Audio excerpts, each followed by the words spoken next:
क्या, आज गोविंद गऊ चारण के लिए जा रहे हैं। थोड़ा भैरवी का रंग, तो गऊ चारण के लिए जा रहे हैं। एक गाय माता ने श्री यमुना जी के जल को पी लिया।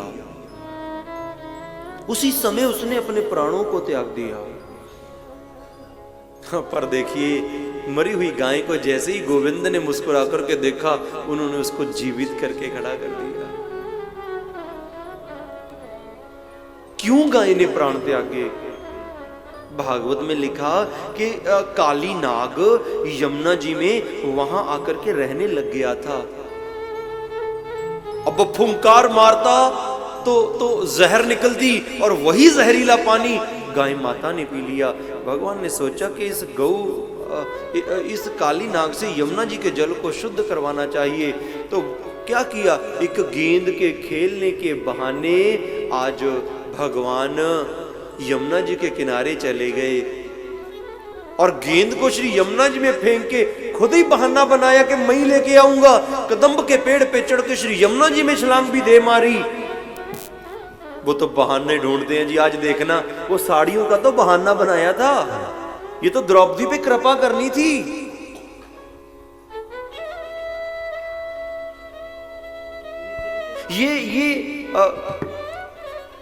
ये तो गेंद का बहाना बनाया है प्रभु ने, काली नाग के पे कृपा करनी है, और इस कथा को तो बहाना बनाया है ठाकुर ने। मुझे लग रहा है मेरे साथ हम सब लोगों पे कृपा करनी है ठाकुर ने। ये जो दिख रहा है अब, ये कृपा के ही लक्षण हैं। ये कृपा करनी है अब उन्होंने, जिस मकसद से इस ओर लेके आया था। ठीक है, कल भोग का दिन है, वो आने वाला है, पर वो मेरा मकसद संपूर्ण हो गया जी। इतना तो मैंने सोचा ही नहीं था, जितनी कृपा उन्होंने की। अरे वो तो बहाने बनाते हैं। आज गेंद का बहाना बनाया है उस काली नाग पे कृपा करने के लिए। क्या किया, गेंद लेने के बहाने श्री यमुना जी में छलांग मार दी। जब गए अंदर, क्या देखा, काली नाग सो रखा था और नाग पत्नियां अपने पति की सेवा कर रही थी। देखा उन नाग पत्नियों ने भगवान को, आज देख करके कहने लगी। सुनिए जरा, सूरदास जी के बड़े बड़े प्रिय से पद नागलीला बोलते हैं जिसको, क्या कहने लगी वो बड़े प्रेममय शब्दों में प्रभु से।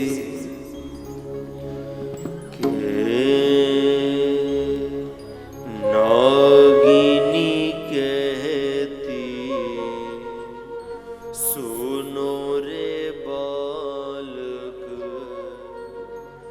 जाओ यहाँ से भाग के, तेरी सूरत देख दया जो उपजी, नाग मारेगा जाग के।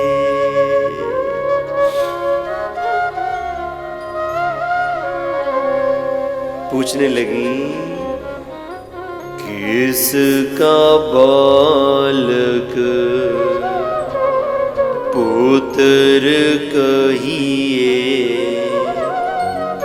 कौन तुम्हारो ग्राम है, किसके घर तू जन्म्यारी बालक, क्या तुम्हारा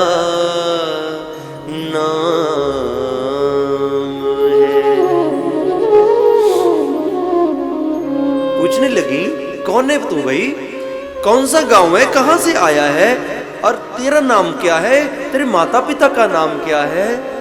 आज प्रभु ने अपना असली पता बताया। कहने लगे ठाकुर उन नाग पत्नियों से, सुनो देवियों, के वसुदेव जी का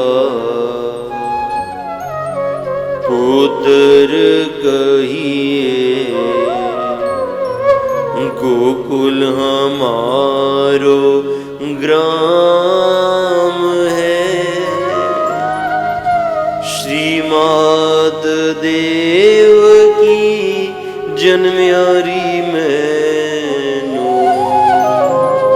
कृष्ण हमारा नाम।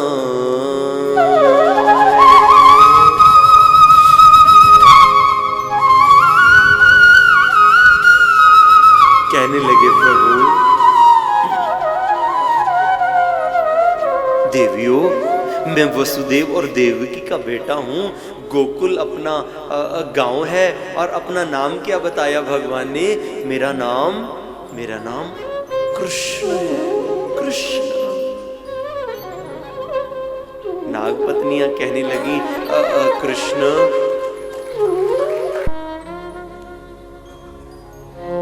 आज ठाकुर जी लीला कर रहे हैं उस काली नाग के साथ। श्री यमुना जी में प्रवेश कर गए। यमुना जी में प्रवेश कर गए। पूछा उन्होंने कौन है, कहां से आया है, किसका बेटा है, अपना नाम पता एड्रेस सब सही बताया। अरे गोकुल गांव है अपना और वसुदेव देवकी का पुत्र हूं मैं। और नाम क्या है मेरा? मेरा नाम है कृष्ण। वो कहने लगी कृष्ण तू ना जल्दी यहां से चला जा। क्यों? अगर हमारा ये पति काली नाग उठ गया ना तो ये उठते ही तुझे मार डालेगा। तू ऐसा कर। आज भगवान को लालच देने लगी। लिखिए सूरदास जी ने क्या लिखा शब्दों में, लिखते हैं, कहने लगी वो भगवान से कि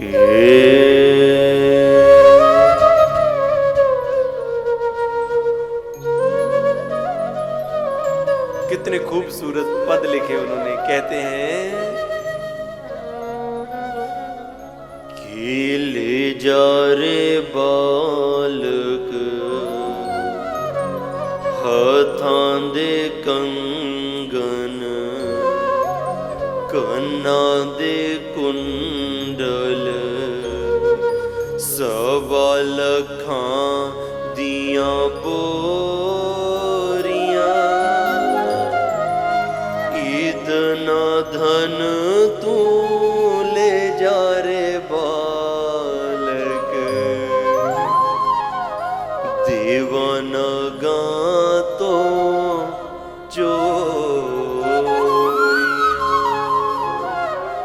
हमारे हाथों के कंगन, कानों के कुंडल, ये 1.25 लाख की बोरियां जितनी है सब ले जाओ, जल्दी चले जाओ यहां से।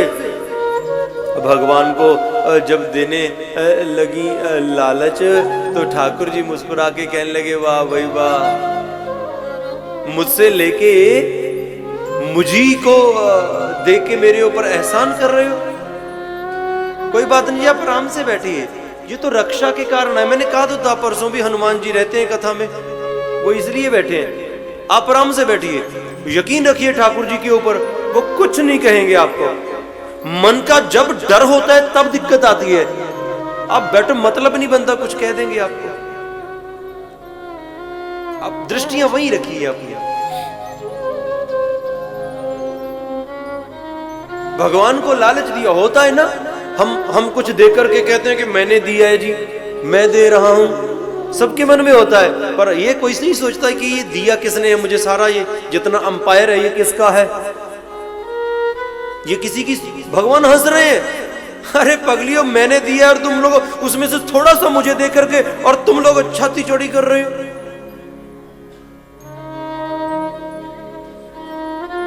सुनो मैं क्या लेने आया हूं, ये सुनो क्या कहा प्रभु ने। कहने लगे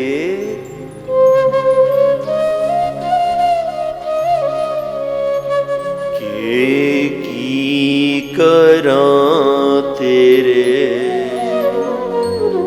हाथां दे कंगन, कन्ना दे कुंडल, 1.25 लाखां दियां बोरियां, मात यशोदा दही बेलो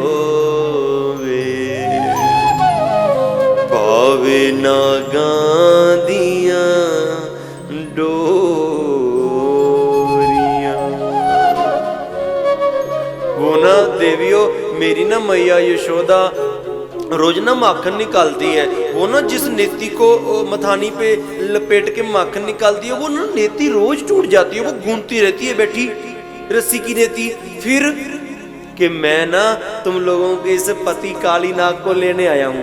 ये रस्सी जैसा लंबा लंबा है, इसको मदानी पे लपेट के रोज मक्खन निकाला करेंगे और ऐसी पक्की ही नेति मैया को गिफ्ट कर देनी है जो कभी टूटे ही ना। मैं तो इसको लेने आया हूं काली नाग को। आज देखा उन नागपति ने, अच्छा काली नाग को लेने आया। क्या किया के पैर चूमे भुजा मरोरी नागिनी नाग जगाया। उठो रे उठो बलवंत योद्धा बालक नथन को आया।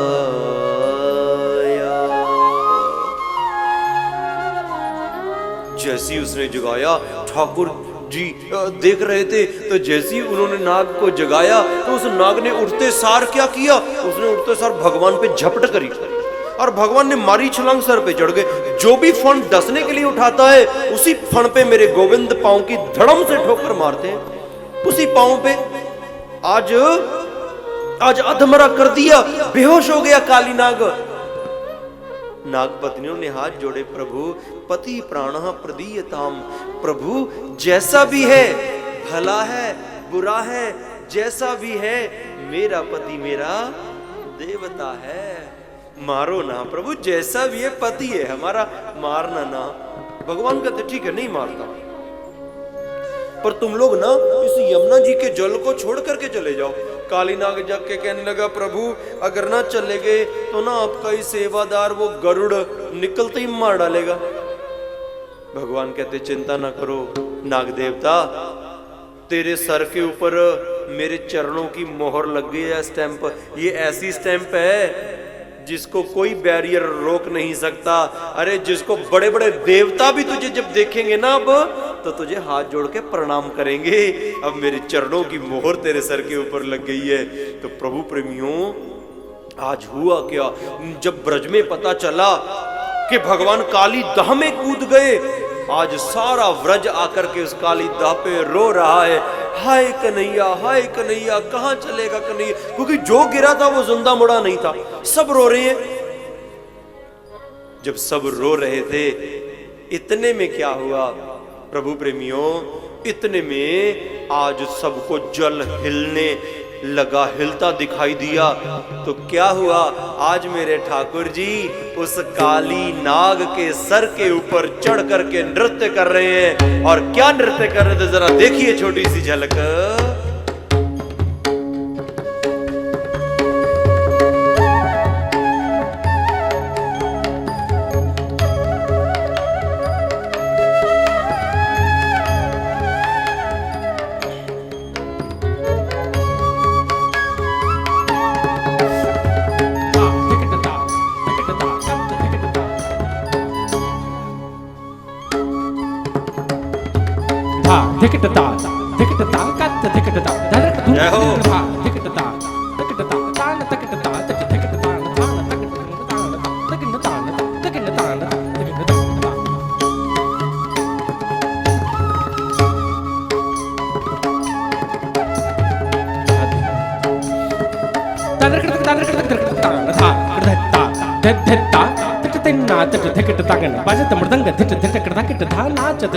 श्याम सुगड़ बन मोर मुकुट इत चंद्र छटाओ इत उत तकत छकत ललिता चंद्रा बलि विशाखा सखी गण बीन झांझ कर ताल ताल दे डपुमुर चंग मजीर मधुर ध्वनि तान तान तिटता गधिट तिटता गधिंता कर कन कन किट किन किन रुन चुन झन न न न न घुंघरू जमाज टिक टिक टिक तिटता तुम तुम दुन तिटता कृधैता धकट तक टिक टिक धकट तक टिक दिख थे धक टक दिख थे धक टक दिख थे धक टक दिख थे धक टक दिख थे धक टक दिख थे धक टक दिख थे धक टक दिख थे।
जोर से तालियां जरूर। क्या बात है, क्या बात है, बहुत बहुत। आज गोविंद उस काली नाग के सर के ऊपर नाचते हुए प्रभु प्रेमियों जब निकले बाहर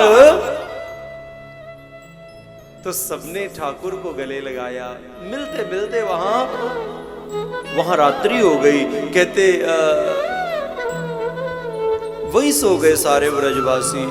ऐसी अग्नि लगी जंगल में, ऐसी अग्नि लगी जहां वो सोए हुए थे चारों तरफ गोल चक्कर में अग्नि लग गई जी। जब आग की लपटें उठी ब्रजवासी कहने लगे कन्हैया अब तो मृत्यु आने वाली है, बच नहीं सकते। भगवान कहते सुनो, मैंने ना एक बार एक ब्राह्मण की सेवा करी तो फिर ठाकुर जी कहने लगे मुझे ना ब्राह्मण देवता ने ना एक मंत्र दे दिया। उन्होंने कहा था कि जिंदगी में कभी अग्नि की दिक्कत आ जाए तो ये मंत्र बोल देना, ठीक हो जाएगी। वो कहने लगे फिर जल्दी बोल लो फटाफट, अग्नि तो चढ़ी आ रही है ऊपर। भगवान कहते ना ब्राह्मण देवता ने ये कहा था कि ये ना मंत्र किसी के सामने नहीं बोलना। वो कहते छुपने कहाँ जाए, फिर हम आंखें बंद करते तो मंत्र बोल। जब लोगों ने आंखें बंद करी तो मंत्र तो कौन सा था जी, मेरे गोविंद आज उस दावानल को, उस अग्नि को ही पी गए। मुखाद अग्नि रजायत, अग्नि मेरे गोविंद का मुख है। लोग पूछते हैं कि हवन में अग्नि, हवन क्यों होता है? अरे मेरे ठाकुर जी का मुख है वो। और सारी अग्नि पी गए। जब लोगों ने आंखें खोली सारी अग्नि गायब। भगवान कहते देखा मैंने एक ब्राह्मण की सेवा करी, आज सबकी जान बच गई। तो सब कहने लगे, कोई कहता मैं सुबह 5 ब्राह्मणों को भोजन कराऊंगा, कोई कहता 11 को खिलाऊंगा। अगले दिन लोगों को ब्राह्मण नहीं मिले जमाने के लिए जी। ठाकुर जी ने सब ब्राह्मणों के भोजन का इंतजाम कर दिया। बोलिए बांके बिहारी लाल की जय।